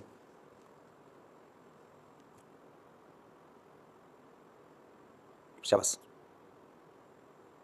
क्या बात है, कितने इंटेलिजेंट बच्चों। सॉरी सर, मेरे बोलने का ये मतलब नहीं था। छोटा बिंदु ऐसा नहीं है, जितनी क्लास बेटा होनी है उतनी तो होनी है। मैं क्या कर सकता हूँ, मैं तो खुद भी घर जल्दी जाना चाहता हूँ। हाँ, मुझे भी भूख लग रही है, आपको तो लगती है। मेरे को पानी पीना, पूरी बोतल खाली कर देता हूँ मैं पीते पीते, ठीक है ना। कल छोटी वाली थी, आज बड़ी वाली ले।